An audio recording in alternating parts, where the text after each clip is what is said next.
My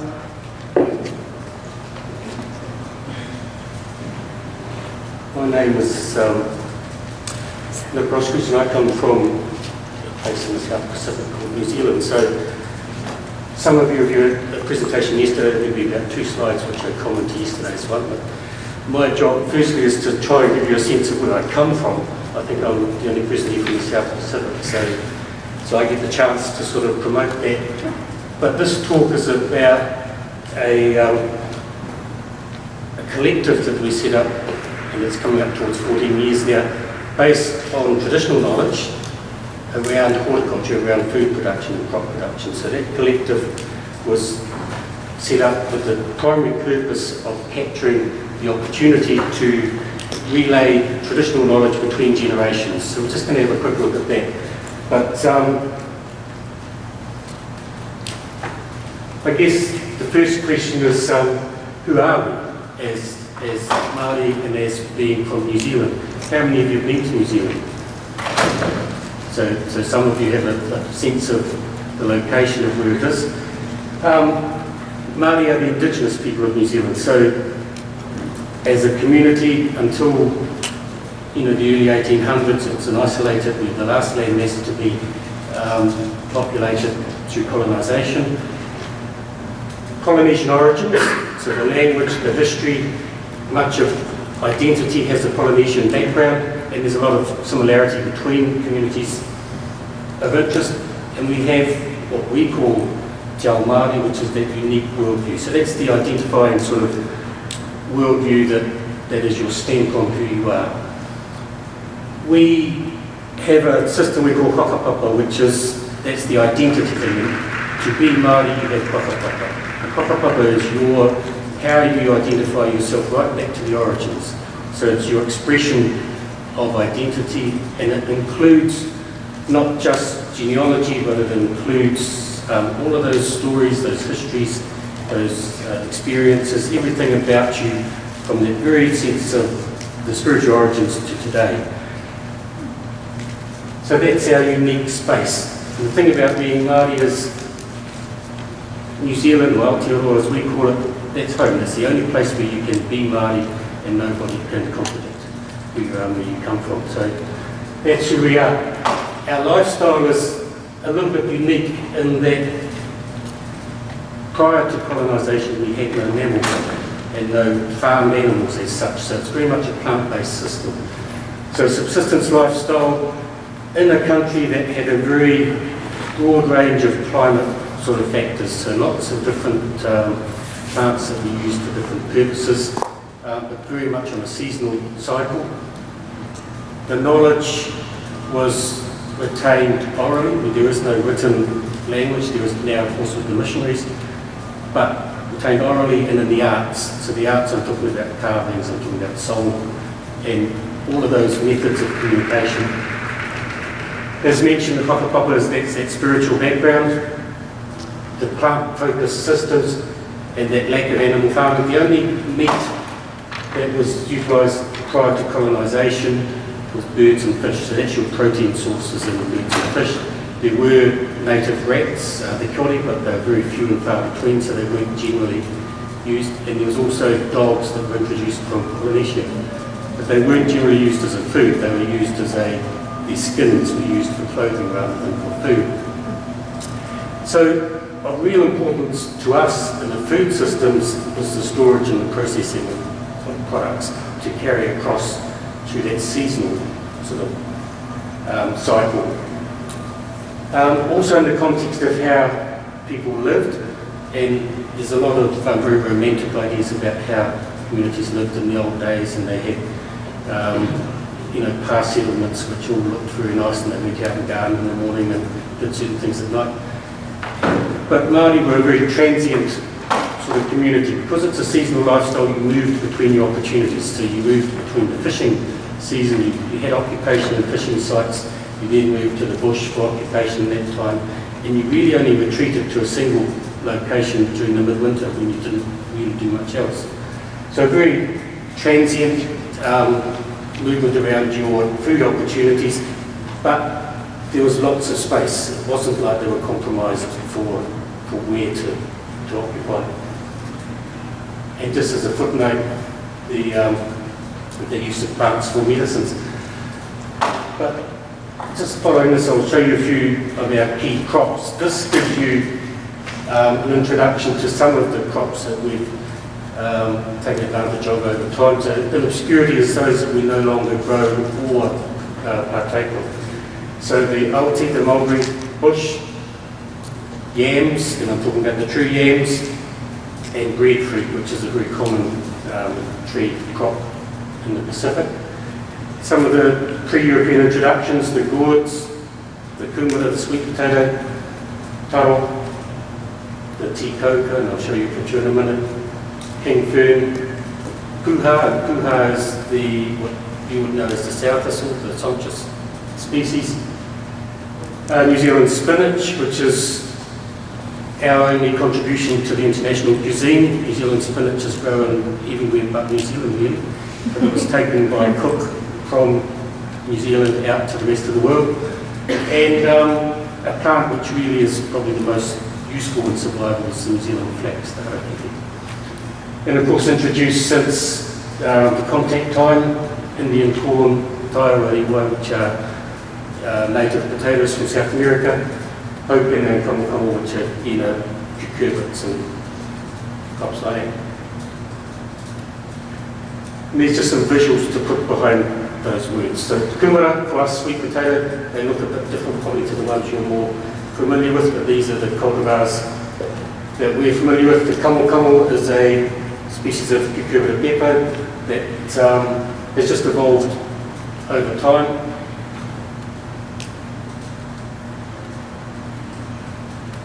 The koki, the New Zealand spinach on the left, which grows like a weed for us across all of the beach sort of zone, the sand zones.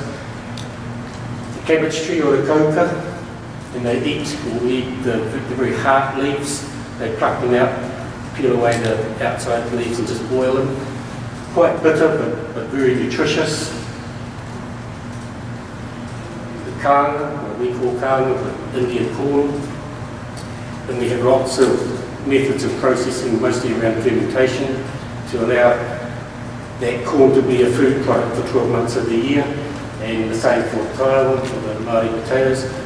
We have a very clear production season in the summer, and in those days when we have very limited options about how you maintain that food for the next 9 months. For corn, we ferment it for 3 months in fresh water in the creek. So it's allowed to ferment naturally for those 3 months, and then it's held for up to 12 months and just cooked as you want it. It's a very unique flavour, but a very opportunistic sort of flavour to corn. And of course, the contemporary landscape is quite different. So some of our issues are based around things such as the urbanisation of Maori about people, the political influences around who we are, what we do, how the access to land or to resources we source food. And that loss of knowledge and expertise, like it or not, that generation who have that first-hand experience of getting fewer and fewer. There's very much a lack of recorded information. There's a lot of partly recorded knowledge through missionaries or through early ethnographers, but a lot of that is not recorded with a cultural sort of interpretation. And you have this contemporary thing of technology versus matauranga. Matauranga is that traditional knowledge that you have. Our young people now look to things like the internet or what have you to capture what they need to learn. They're more interested in interacting through technology than the old way of just having hui or conversations between people. So how do you deal with those issues? But our biggest problem is that the land that we have access to, the land that the government have given back, tends to be pockets of land that are both discontinuous, isolated and of low quality. So through colonisation they've taken the best and given back what they feel they don't need, but they tell you that's what you should survive on, if you like. So one of our crops that we are sort of using as an economic model is tikanga, which is, for us, we call it native potatoes. So the origin is South American, obviously, but we have some cultivars that have come from the very early contact time with the whalers and the sealers, and they've been maintained outside of a commercial space. So the unique varieties, they have characteristics that are probably less commercial but more desirable if you were a cook, and people are starting to put a demand out there. So there's a couple there, and these are the main varieties which we grow. Some of them will look familiar to some of the sort of the old varieties of potatoes that you can probably find in most countries. For us, if you look at that, the names, for me, language is my sort of first interest, I guess, but a name like Kua-karo on the bottom right is a reference to the egg of a seagull. So the hua is the egg and the karo is a seagull, and that's a reference to both colour and flavour. So in the name, in the language, is the history. If you come to moi moi, it means it's a good sleeper, which means it keeps well. Karu parea, and karu is an eye, and parea is a duck. So it's a reference to those eyes and the skin. The one in the middle is called tutai kuri, and kuri is a dog, and tutai is the feces of the dog. You might smile at that, but unika is from where I'm from, the region where I come from, and kure is a very male term, and nika is Maori for nika of all things. So it's, the language captures the history, and it's their way, you know, before you had the opportunity to write your history, you had to capture it, and you had to be able to ensure that it was carried between generations. So, and pāwhero means those lines, the wrinkles, so old red.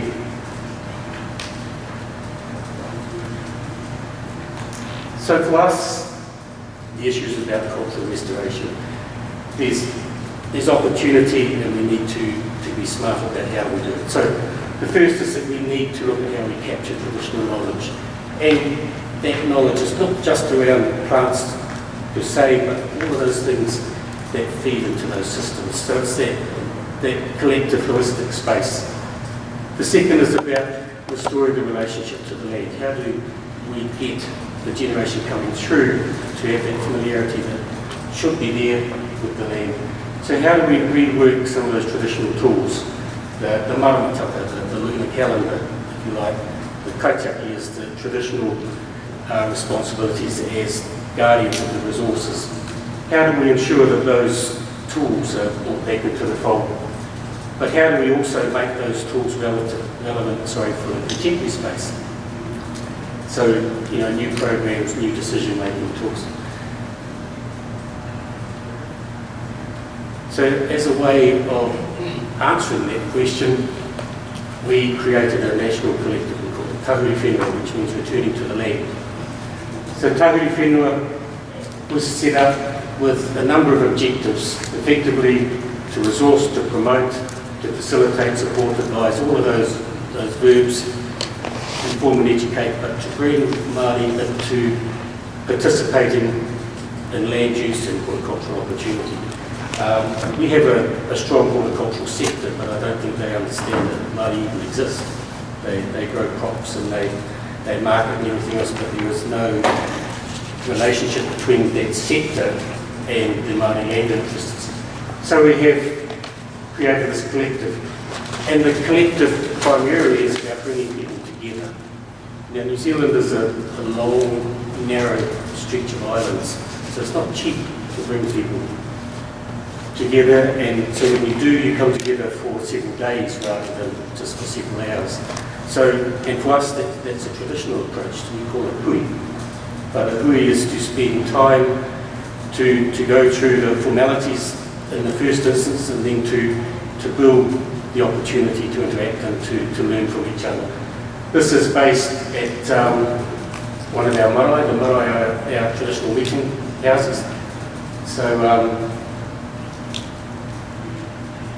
This one, part of the hui we've taken out into some of the unused resource to sort of look at opportunities that might be there. This is on the east coast. At these hui, aside from the traditional issues in the contemporary space, we need to also look at how we respond to emerging issues. And some of these issues exist around how you communicate between tradition and science.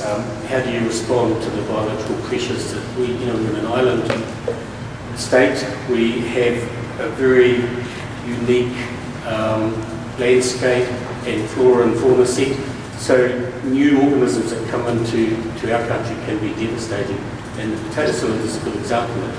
In 2006, some plant material was smuggled in that had the tomato potato psyllid, and it's pretty much the crops by 80%.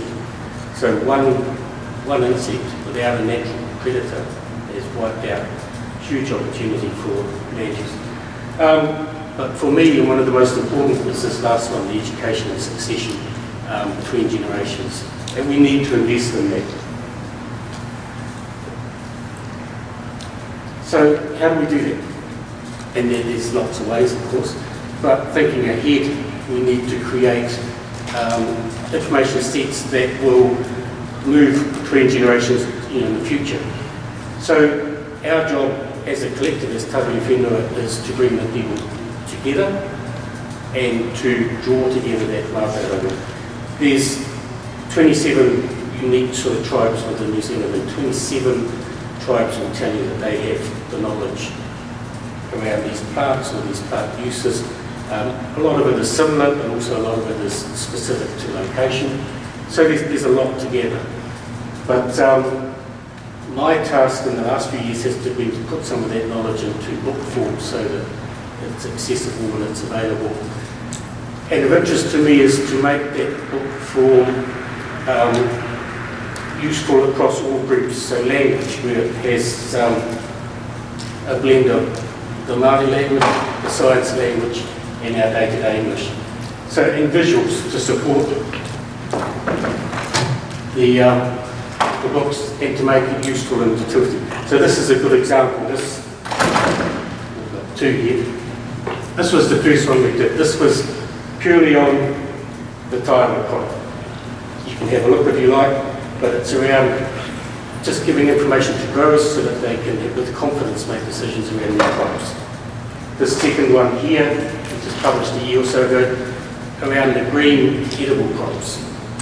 So again, every crop is introduced using the language, but also facilitating the people using it to understand the Latin names, the common names, and the various uses beyond just Māori.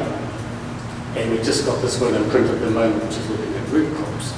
So we'll work over time to produce a set of books. And it's only one example of how we intend to try and gather that information and make it accessible to the younger generation.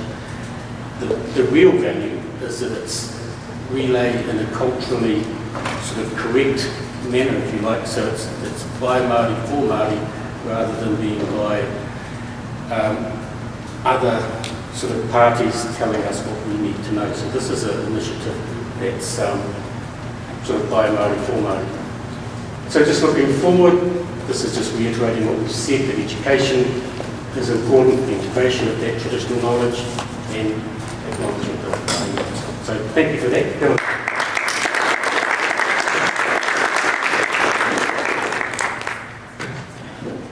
And no time for questions. So, if anyone has got a question, they can ask me after.